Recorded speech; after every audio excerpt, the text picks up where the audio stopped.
Hello, everyone. I welcome you all to this presentation on Leaders Are Readers. So, we have got these pictures of great leaders: Bill Gates, Narayan Murthy, APJ Abdul Kalam, and Elon Musk. What is common among all these leaders? What is one skill which is common? Well, you guessed it right. Were, all of them are actually great leaders, readers. They acquired a lot of knowledge by reading books. Elon Musk, in one of his interviews, claimed that he learned about space science not by attending any college, but by reading books. He's actually a college dropout, but he set companies like SpaceX and Tesla, all thanks to his reading habit. Okay, now this is what students generally feel after finishing school or college. They think that they have got a lot of information and they are ready to face the world.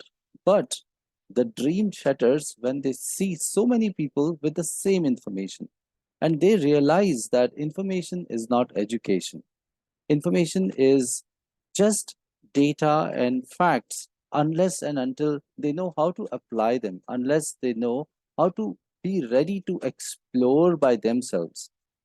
Even after finishing school or college, what I've realized is many students, many participants do not know how to read properly, and that cripples their chances of success in the world. Now look at these participants. I've been training on test prep for last 15 years. Some of my participants have gone to top colleges, like here we have Harshad Bhasin, who went to John Hopkins. We have Gautam, who joined University of California. So these are some top students. And again, when I look at the skills of these students, I see one skill which was common among them, and that was their ability to read. They were never afraid of reading, and the reason was that they started early in their career. One of them, like Harshit Basim, even wrote a book, and that helped him to develop analytical skills, vocabulary, how to present ideas. He wrote the whole novel, and yeah, so reading and writing can be two skills which can make huge difference to professional and personal success of a student. So let's look at how developing reading skills can actually help. Needless to say, it improves your academic performance, whether it is history or science or geography or psychology. You have to read a lot. So if you know how to read, it becomes so easy for you to explore and expand your horizons of knowledge, and that translates into better academic performance. But reading also helps students to develop their communication skills. Many parents come to me telling that their kid doesn't speak. The problem is not that they don't know how to speak. The problem is they don't have content to speak. I tell them, don't put them to a speaking class, put them to a reading class. When they read more, they will be able to present their ideas in a very animated fashion. They would have the right way to express their knowledge. Reading also helps students to develop critical thinking skills.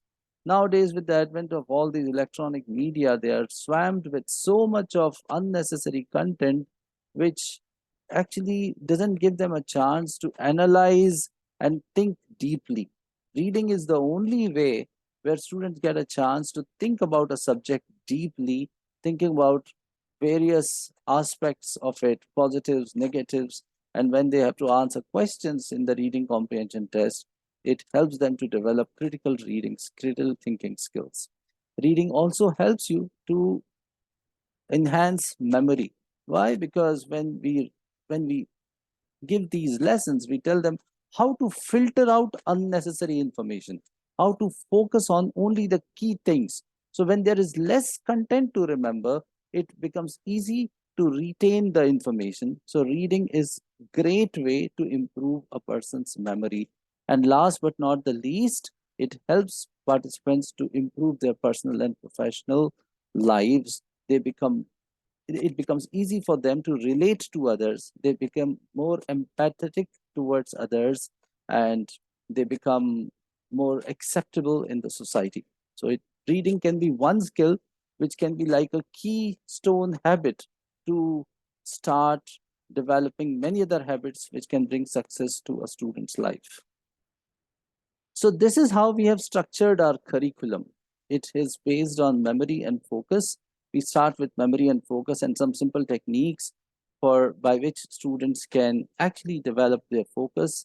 Then we go into different types of passages and help them understand how they can, you know, deal with different aspects of uh, different types of passages like narrative, history, science. Next, we talk about reading techniques. How can they read fast? How can they deal with difficult vocabulary? Then we talk about answering techniques. How can they find answers quickly?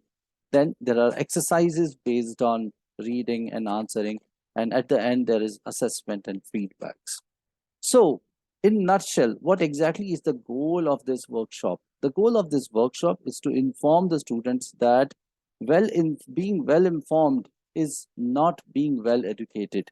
You also need to overcome fear of unknown, fear of losing focus, and fear of failure. Once you are able to overcome these fears by developing reading habit, you can expand your horizons and you can be successful in your life. Then only whole lot of education becomes like a strong pillar in a person's success. Thank you so much.